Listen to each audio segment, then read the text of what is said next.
Hello everybody, it's me, it's PokemonTripHD, and welcome back to some more Dragonyule content. And in today's video, it is the final installment of the Meta Talk series for this year. Actually, I don't think I'm going to make another one this year. I might, for the last summon showcase that comes this year, I don't know. We'll have to see. But anyways, it is the final video in the 5-day Meta Talk series, the 5-day Dragonyule discussions that I posted on Twitter or whatever.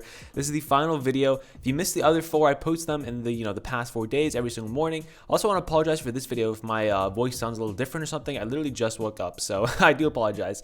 Anyway, it's been a lot of fun recording these videos, and I've thoroughly enjoyed them. In today's video, what we're going to do is discuss the Dragonyule units, every single Dragonyule unit that has been released up to 2019. So 2018 Christmas and 2019 Christmas, I'll be discussing these Dragonyule units. So I'm also going to discuss Corsaint Phoenix, who is not a Dragonyule unit, but she is featured in the Dragonyule banner, and that's when she first released. So also, I burped. That was nasty. So I'm just going to discuss her also since, she was released with Malora and etc. in the second Dragonyule banner. So I might as well discuss her and see how she is. So let's just actually begin right off the bat with Corsaint Phoenix. I know it's not Corsaint Phoenix. It's Corsaint Phoenix or Corsaint Phoenix, something like that. But I just say Corsaint Phoenix. It's Corsaint Phoenix because that sounds so much better and so much easier to say. Also, this video is probably going to be a pretty long one because I actually have a lot of units planned I want to discuss. If you're wondering which units I want to discuss, I'm going to discuss Corsaint Phoenix. I'm going to discuss Dragonyule Malora. I'm going to discuss Dragonyule Jeanne. I'm going to discuss Dragonyule Cleo, Dragonyule Xander, Dragonyule Nefaria, and Dragonyule Xainfried. So there's a lot of units I want to discuss. It's probably going to be the longest video of this this entire Meta Talk series that I've ever done. So I'm definitely expecting this to be over 20 minutes. So like I said, I apologize if it's a pretty long video, but there's actually a lot to discuss here. So without further ado, let's discuss this. So first of all, Corsaint Phoenix, she's a dragon, which means if she's optimal for any adventure, she's going to be featured here. And if you look here, you can actually see Corsaint Phoenix is right here on Floor, over here on Summer Cleo, over here on Yachio, and I think those are the main ones that she's on. She's on a couple other ones, like she's actually on Luca right there, which is kind of weird because Luca doesn't have Para in his kit, does he? I guess he does actually. No, he does, I think. I don't know. I have no idea. I've literally not touched Luca since the first week. But yeah, she's on a couple adventures, not any of these adventures down there, but basically all the ones that feature paralysis in their kit, she's on.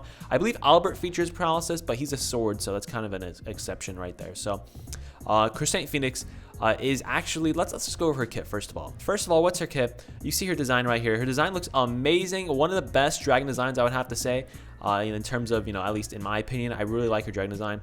Basically, her skill deals 7 hits of 130% light damage to surrounding enemies, inflicts paralysis for 13 seconds, dealing damage every 4 seconds, blah, blah, and removes curse and poison from all allies. Now, this secondary effect removes curse and poison from all allies. You don't really see it take into effect, at least at the moment, since the content that's High Zodiac, which is where she's going to be used, since she is a light dragon, you really just use curse res characters anyways, so you don't really see this used too much, but it could come in handy in the future. Who really knows? Same thing with poison, not really used at the moment. Then her abilities: light strength equals 50% and light paralyzed punisher at 20%. So she's basically Apollo, but for para and for light instead of for flame and burn, and I believe Pazuzu actually also as well. So there's a couple different dragons that are like this, and she's basically the exact same, just for para. Now, those dragons are all actually really good, these Punisher dragons. However, those dragons don't really have a real unit to take advantage of them when it comes to high dragon trials. In terms of Apollo with Flame, now of course Reina is there. Reina's a thing, and you can throw it on Ramona or whatever, but those two adventures actually prefer Sakia, who has skill damage. Now, as for Light, we actually do not have a skill damage dragon at the moment, so and even if a skill damage dragon does come out, it might not be better than this Para Punisher dragon, and we'll have to see once it's actually out and the damage is out. But from what I can gather and what people have told me, a skill damage dragon will not be better than this dragon on adventures that can actually, incorporate paralysis into their kits. Now, a lot of adventures can incorporate paralysis into their kits, as you can see here. The main ones being Floor, Summer Cleo, and Yachio. Those 3 are probably the main 3 that can actually inflict paralysis. Now, with those 3, the ones that you really see in High Zodiac would be Floor and Yachio. Now, Floor and Yachio both inflict paralysis off their kits. They both have a Para Punisher ability as well, and they're both very, very strong units. I wouldn't say Yachio is very, very strong, but she is pretty good. Floor, however, is very, very strong. Floor is one of the best units in the game, actually, and with the Corsaint Phoenix, of course, she's just even better. Of course, right here also, I might as well mention this. Dragonyule 2 brought her on Spirit of the Season, which is another Para-Punisher thing. So that's also another thing to note, that there's multiple Para-Punisher sort of abilities at the moment, and they might, might allow for diminishing returns. However, it doesn't look like it does, since it looks like, that's on the optimal set. Anyways, so Corsaint Phoenix is going to be most optimal for the Adventures that can inflict paralysis, because again, she's stronger than Cupid because it's, I believe, a multiplier effect, not an additive effect. Once the enemy is paralyzed. However, it's basically around 70% extra damage rather than 60% damage, and you can pretty much keep 100% uptime on this para. With Yacho and with Flora on the team, or with just a Flora on the team, you can pretty much keep 100% para uptime, which means you're going to get full use out of this Corsaint Phoenix. If not 100%, around at least above 75% uptime, which is going to make her better than Cupid for those dragons. There is something, however, that Cupid offers that she does not offer, and that is a heal. Now, that heal and crit rate up is pretty good. It's mainly for the heal. That's the main reason you'd use Cupid, and I believe you still need to run at least one Cupid on your team, on the Galudins. If you're running, I don't know, the standard, say you're just running standard set, Floor, Yacho, double Galudin, at least one of the Galudins need Cupid, preferably those two, so you can just heal everyone back up. And then, of course, if anyone else has Cupid, it's kind of just there for insurance sake, in case someone gets hit by something, because if somebody gets hit and they don't have a dragon to tank take one of the hits, then the run is over. And that's why multiple Cupids are kind of like an insurance thing, whereas Corsaint Phoenix is mainly just straight DPS. You have her on at least, you have her on 2 units, you have Cupid on the other 2 units, and then just straight DPS. That's basically what she is. So overall, like I said, Corsaint Phoenix is a very nice addition to the Light roster. I'm glad Light has another dragon that's actually good, because at the moment, it was basically like, if you didn't have Cupid, you were pretty much not really, good to run in High Zodiac. You really needed Cupid to run. But now, Corsaint Phoenix is also in the permanent pool, so you can pull her out anytime, you can Dream Summon her, etc., and you can actually run with her. So like I said, I'm very happy we have this dragon in there, because all other elements honestly have multiple dragons you can bring to the High Dragon Trials, whereas Light literally just had Cupid and no other dragon. Like even Takemi Kazuchi, who's not terrible, was still frowned upon because it's not a Cupid. So yeah, I'm really happy we got Corsaint Phoenix, and she's actually a very nice addition to the roster. Like I said, when a skill damage dragon comes out, skill damage dragon might overtake her for some units. However, I think for floor, Corsaint Phoenix will always be better, I believe. And then maybe Yacho as well, but I think for all the other units, maybe the skill damage dragon will be better. Like I said, it's not out yet. We don't know for sure. It's not even on the DPS sim. But again, let me know if it is or will not be better. If you have any insight, and tell me why, please, because I do want to understand why. Anyways, that's all I have to say about Corsaint Phoenix, my little baby girl. Anyways, let's go over next to Dragonyule Malora. Now, Dragonyule Malora is a very actually controversial unit. Now, she's controversial for the fact that she's a light unit, just like Corsaint Phoenix is, but she, do people want to use her? Do people not want to use her? That's basically what it is. That's basically what it's at. Let's go over her set before I actually discuss anything else. First of all, her skill, Starfall Surprise, deals 2 hits of 467% light damage to enemies directly ahead, and reduces the defense of Shadow Attuned foes by 15% for 15 seconds. This defense reduction effect will not stack. So this defense does not stack with any other defense buff. I think it might actually stack with other defense buffs, but it doesn't stack with its own defense buff. So you can only use it and then wait until the 50 seconds are done and then use it again. That's pretty much the optimal way you use this skill. Anyways, it's going to take you around 15 seconds to charge it because it has a pretty high SP cost of 3,800. However, with that 3,800 SP cost, you're actually going to be getting a pretty decent multiplier. That's over 900% multiplier damage and a defense reduction of 15%, which is a very solid defense reduction effect. So, and it's 15 seconds, which is also a pretty long-lasting skill. So this is actually a very nice skill because, again, you're getting good modifiers and you're getting a defense reduction, which is very good. Again, it's only for shadow enemies. So that alone just lets you know that she's really only going to be used for shadow content, Shadow Mercurial Gauntlet, High Zodiac, etc., future shadow content as well.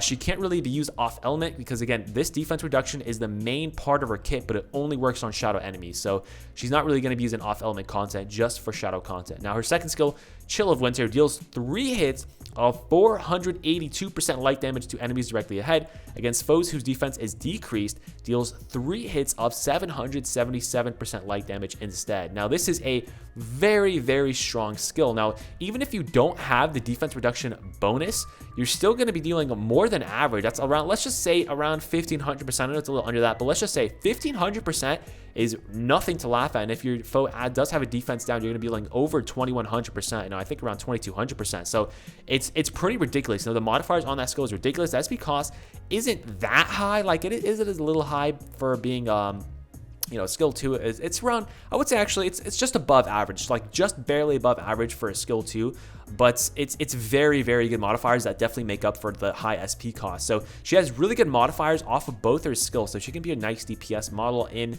your High Zodiac run, etc. Her co-ability is defense. What this co-ability means is that you can bring her to High Zodiac replacing a Galliudin. Now she's also kind of a DPS. Let's just discuss her abilities really quick first. So Overdrive Punisher is decent, Curse Res is good for High Zodiac, and Defense Reduced equals user shield. This is a brand new ability only for her, I believe. Gives you a shield whenever you get a defense reduction on an enemy. Now it doesn't activate again for 5 seconds, but to be honest, this ability is kind of useless. You don't really see it really taking into, it doesn't really work that often, I should say. It doesn't really work that often. Now, Curse Res is great for High Zodiac, like I said, and the Overdrive Punisher is going to help you in the Overdrive phase to deal some extra damage. But again, overall, High Zodiac's not going to be in the Overdrive phase too often because you want to break him ASAP so you can actually continue your run. Now, her co-ability means that you can actually use her on a team that's consisting of, also let's just go up, show a picture of Dragonyule Malora. You can use your co-ability in a team consisting of, you can either replace, the normal composition for High Zodiac is 2 Galliudins, 1 Yachiyo, and 1 Floor. However, you can replace a Galliudin, a Yachiyo, or a Floor. You can replace any of those 3 with a Dragonyule Malora and be set. Now, Galliudin usually runs Choco, so you can get a skill 2 off and get a defense buff. However, if you replace one, you're going to get an automatic 15% defense buff from her co-ability, and then if the other Galliudin has Choco, that's it. Just use the Choco, and boom, everyone's going to stay alive anyway. So it's actually very good how Dragonyule Malora fits into those compositions. She can also replace a Yachiyo, and if she replaces a Yachiyo, then that means one of the Galliudins can either still run Chocolatiers and then switch to a DPS print, or change Chocolatiers for a DPS print, etc. They can run a DPS print like the Shining Overlord, and everyone will still be able to live. And then also, again, the main reason you use Dragonyule Malora, you could replace a Floor. I recommend you don't, since Floor is very, very strong, especially DPS-wise. I was going to say the main reason you use Dragonyule Malora is for the defense buff. Again, she's also very good herself. She deals some nice DPS. But again, you're going to have to double bait if you're using her and a Floor. Again, you and Floor are both going to have to double bait. Also, I just want to say the compositions for Expert and Master are pretty much the exact same. There's really no difference. So whatever I'm saying, it goes the exact same for Expert and Master High Zodiac. Now, for Micro Gauntlet, she's already an amazing unit for Micro Gauntlet. Let's just go over to the DPS sim. She's literally the second highest DPS unit over here. So she's going to be amazing for Micro Gauntlet, and she's just going to help your other DPS as well deal more damage. So she's going to be amazing for that. Another thing I want to mention, I want to give a shout out to, I believe it was a Nini who brought this to my attention, that in the DPS sim, Dragonyule Malora actually does not have either Spirit of the Season, replacing Flower of the Fray, or she doesn't have Corsaint Phoenix replacing Cupid. And that's because Dragonyule Malora on her set, she does not inflict paralysis by herself. She needs somebody else on the team to inflict paralysis, which of course the DPSM does not take into account your teammates all too much. It does for buffs, but that's it. So if you have those 2 on her, I believe her DPS is going to be actually like on par with Floor, maybe even a little bit better, honestly. She's going to be really, really good if you can run those 2 on her, because again, she's a pretty strong unit herself. She does deal good damage by herself, and that's going to up her DPS by like around 10% just from the dragon. And then Spirit of the Season is probably a little better than Flower in the Fray, I would say. So Flower in the Fray, I would say, that rhymes. Anyways, overall, what's my thoughts on Malora? She's an amazing Micro Gauntlet unit, especially over level 50, since there's not too many great light Micro Gauntlet units. She's going to be amazing for that.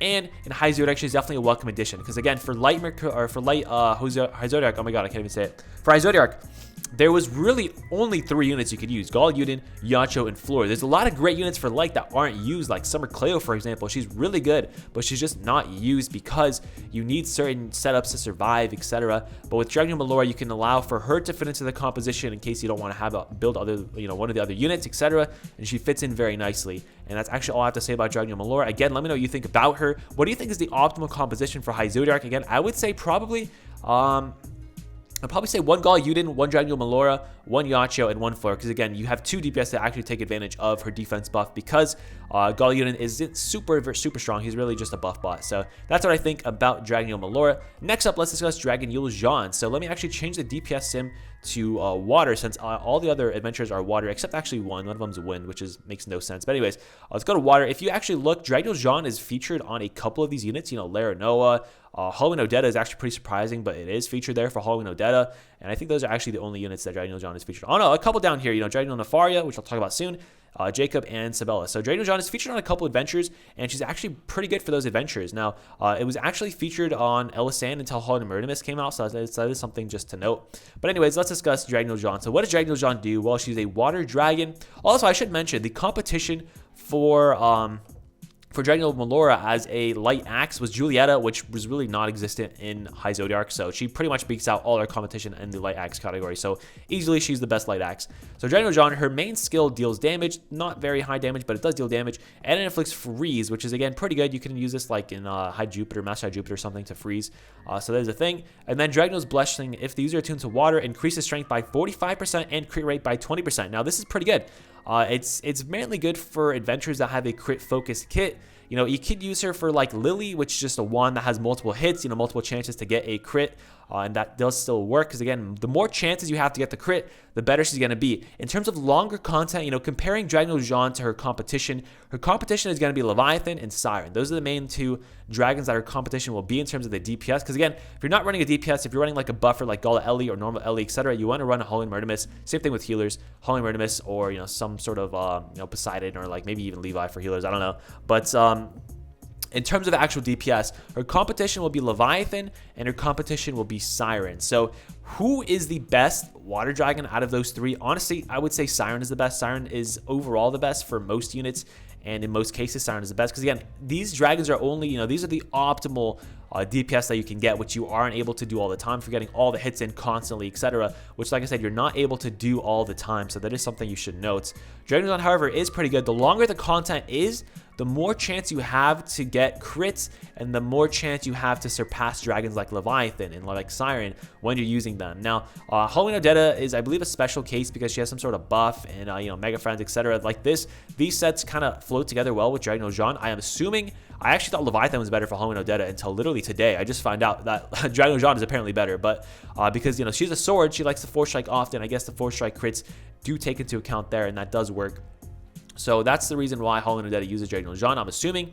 But again, like I said, Dragonyule Jeanne, she's a solid dragon, but if you have Levi, I would honestly suggest you use Levi over her. There's a couple adventures which, you know, Dragonyule Jeanne is better, but you do want to run a Levi on your team anyways for Hybrid Hilda, because again, for Master at least, because you can bog her. If you're not playing Master, you might want to run Dragonyule Jeanne. Again, depends if you have an Orsum on the team for the crit rate, co-ability, or a Dragonyule Cleo on the team for crit co-ability, etc. That's going to change up your composition a little bit, and it also depends if you have, you know, Lair Noah or something that's obviously going to want Dragonyule Jeanne. If you have Lily and your choice is between a Levi and Dragonyule Jeanne actually has a little bit more DPS on, you know, wands specifically, so that is another thing to note. And yeah, that's overall my thoughts on her. Is she good? She's good. Yeah, she's definitely good, but I would say Leviathan is better and Siren are better than Dragonyule Jeanne, but she is definitely good, and she's definitely another option for Hybrid Hilda.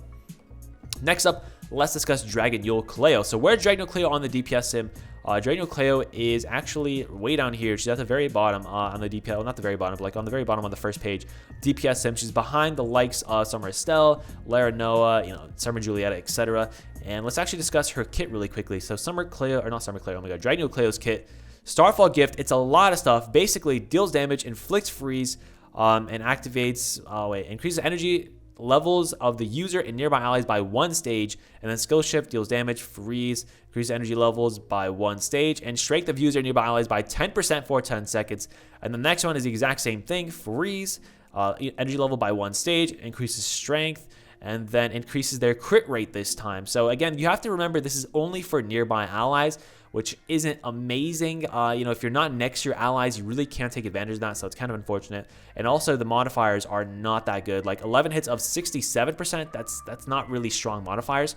Her skill 2 also, again, not the strongest modifiers. It isn't better than this one, obviously, but again, not very great modifiers. Like 5 times 150, I don't know what that is. Is that like around 600%? 5 times, let's say 148, just to get it exact. Oh no, 740. Okay, 740. Never mind. I was a little off. So 740 percent, which is, again, it's not terrible, but like it could be so much better. Like these are lower than average. SP cost for skill 1 is about average, and then skill 2 is actually a little under than average, I would say. But again, these modifiers are just so low, and the energies and stuff, these are only for nearby allies. The freeze, you don't really see that take into effect too often. So these two skills overall, I would say, are not that good. Now, if you are next to your teammates, this is actually really good. Again, it increases strength by 10%. and crit rate by 8% if you're next to your allies, and there's energy, which is kind of just like a bonus thing. Energy isn't that important in her kit, to be honest. So if you're next to your allies, it's pretty decent, but again, she's not very strong herself. Crit rate ability again helps the team. HP 70% equals strength up is pretty decent. Stun res is actually not good for Hybrid Hilda. You want to have burn res, not stun res, so that does kind of hurt her a little bit. She does have this HP 70% equals strength plus 13%, which is very, very solid though. Like I said, it's a very good ability to have. Hits equals energy up. Again, that's just really for her, but again, energy isn't a very big part of her kit, so it's not really amazing. And these, these factors together, not high SP cost, but low modifiers and energy kind of revolving around her kit just makes her not really the best adventurer. She is pretty good though. Like, I love Cleo, don't get me wrong. Cleo is honestly, she's probably my favorite adventurer in the game at the moment. So I love Cleo. Her best, Tonefall Bonds and Prince of Dragonyule are apparently her best Worm Prince, but she's just not amazing. And again, even for Hybrid Hilda, you're going to need a healer who can heal Bird, which isn't very easy to find. It's not the easiest thing to do. It takes a little bit of practice. So overall, I would just stick away from investing in Cleo at the moment. Maybe if she gets 60th mana circle, or maybe if Sunrise content comes out, she might be a little bit better and might be actually useful there. But again, at the moment, I would just stick away from using Dragonyule Cleo, to be completely honest, in Hybrid Hilda. For Mercurial Gauntlet, she's pretty good because again, Mercurial Gauntlet, it's not too hard to stay next to your teammates. You can just let the AI control the dagger, etc., and get some buffs. Because again, the IP cost isn't that high, and she's not going to be terrible. Like I said, if she buffs your team, she's not bad. As long as you can buff, you're going to be pretty strong. You're definitely going to be pretty good as a buffer. That's really my thoughts on Dragonyule Cleo. Again, she's overall just decent, not amazing. Next up, Dragonyule Xander. I'm not going to discuss these last 3 units too much, to be completely honest. Dragonyule Xander isn't really used in any content. He's a wand. He's a water wand who is outshined by a lot of units. There's Lily, there's Summercell. Those two mainly are the ones that he's outshined by. Also, I should mention Dragonyule Cleo's competition is Orsum. I would honestly recommend using Orsum instead of her. I think she's better than Orsum. However, she doesn't have burn res, and that's what Orsum does have over her. So in that regard, Orsum over her, but a Mercurial Gauntlet definitely use Dragonyule Cleo over Orsum. So back to Dragonyule Xander. He also has Striker's Energy, which is just kind of a worse. He's basically just a worse variant of normal Xander, and he's a wand, which again doesn't really work for anything Strikers related, because again, wands don't really want to use their Force Strike all too much. Again, Stun Res, not Burn Res, definitely hurts him. Skill Haste is pretty good, but it's not even that much. It's only 5%. If that was higher, it'd be pretty good. Again, his skill inflicts freeze, which is something that it has, but again, it's decent modifiers. It's also pretty low SP cost, honestly, but it's just not very strong. Like, these things are not very strong. This will increase the user and nearby ally strength. It's only for nearby allies, and the SP cost is ridiculously high. It's probably because the energy level, and the energy level is only 1 stage, and I'm assuming it's only for nearby allies as well. So these things coupled together make Xander not that great. Striker's Energy is not good because again, you can only do that with your 4 strikes, and you don't really want to use your 4 strikes as a wand all too much. Plus, there isn't really any wave content where you would want to use a wand, so yeah, that's Xander. Dragonyule Xander is just not that great at the moment. Maybe in the future there's going to be something. Where's he on the DPS sim? He's like, I think he's all the way at the bottom, isn't he? Oh, that was Dragonyule Nefaria. Where's Dragonyule Xander? Okay, he's over here. He's not all the way at the bottom, but you can see he's pretty low. He's below Xainfried, so that goes so that he's just not the great adventurer that he really should have been and really had the potential to be. Next up, let's go over Dragonyule Nefaria. So Waifu Nefaria, how good is she? Well, she's actually not that good. If you saw in the DPS sim earlier, she's literally all the way at the bottom. She's the 3rd worst water adventurer, so she's really not that good. And this is with Forest Bonds and Dear Diary, which are the 2 best, bow worm prints that are out there. So goes to show you that she's really not amazing or anything. She's decent. She has some niches. This is 3 hits at 288%, which is actually pretty low. It's pretty low modifiers. However, it does have a low SP cost, so it kind of makes up for it. And then SP cost for special delivery is just absolutely insane. 9,000 is way too high, and it's not even that good. The next 2 4 strikes should be gifts, and these gifts grant nearby ally a 1-use shield and increase energy levels by 1 stage. So you get 2 of these. You get 2 of these gifts that you can use. So that's 2 energy levels, and then 2 15% shields, unless you get on multiple enemies or whatever, or multiple teammates. Sorry. Overall, it's just really gimmicky and not very good. Again, I would not recommend you invest in Dragonyule Nefaria until she gets maybe a 60th mana circle is going to make her better. She does have burn res and skill damage, which kind of help her, but they still don't, they don't help her as much as they could have, I would say. Flurry Freezer is interesting. Grants a 6-second buff that gives the standard attacks a 10% chance of inflicting freeze. That's really interesting, but it just, like I said, you just don't really see it used too much. Hybrid Hulda, you can't freeze her unless, I don't even think Master you can freeze her. I'm pretty sure you cannot in Master. But yeah, she's just really not using anything at the moment. Again, if her skill 1 had higher modifiers, maybe when 60 mana circles come out, they upgrade the modifiers to like 400% each. That would make her a lot better, honestly. So maybe they're going to do that. Maybe they're going to lower the SP cost something. They need to fix the skill 2 because the skill 2 is really not that good at all. So it just kind of wastes time where you could just be DPSing, to be completely honest. Because again, energy is not really that great of a mechanic. I think they expected energy to be a much better mechanic than it actually was, which unfortunately it is not. That's my thoughts on Dragonyule Nefaria. Just really not that good. Next up, let's go to Wind, actually. Wind has the next unit we're going to talk about. I know Wind, crazy, right? We go from light to water to wind. So Wind, where's the next unit we're going to be discussing? Well, he's actually not on here. Wait, is he not on here? Hello? Am I just missing him? Is he just not on here? He's not on here. Dragonyule Xainfried is the next one I was going to talk about. He's not on here, though. Interesting. I thought Dragonyule Xainfried would be on here. Nope, he's not. Okay, well, Dragonyule Xainfried is not on here, which is unfortunate, so I'm kind of just going to go over him and see how he goes. He's kind of like Mega Man, I guess, where he's not on there, but let's discuss him. So basically, his kit is kind of like Noelle, but just a little bit different than Noelle. So let's discuss his kit. So first of all, Dragon's Gift increases the crit rate of Wind Attune adventurers in the team by 20% for 15 seconds. This is like Noelle's skill 1, but this is for crit rate instead of strength, so it's a little bit different in that regard. Next, Breath of the Yuletide deals 1 hit of 886% wind damage to the enemies directly ahead and raises the dragon gauge by 5% if the attack connects. Now, this isn't an amazing modifier, but it's pretty decent, but the SP cost is just way too high for that to be a good modifier. However, the main reason you use this skill is for the dragon gauge increase. Now, in High Mercury, where you're going to want to be using this, Xainfried, since he's wind, you can actually get your dragon up before the first bubble that chases you. I don't remember what it's called, homing bubble. Before that first homing bubble comes, you can just dragon tank it, which is really good. And if you dragon, you can activate his dragon's claws, which are down here, which increases your strength every time you shapeshift 3 times.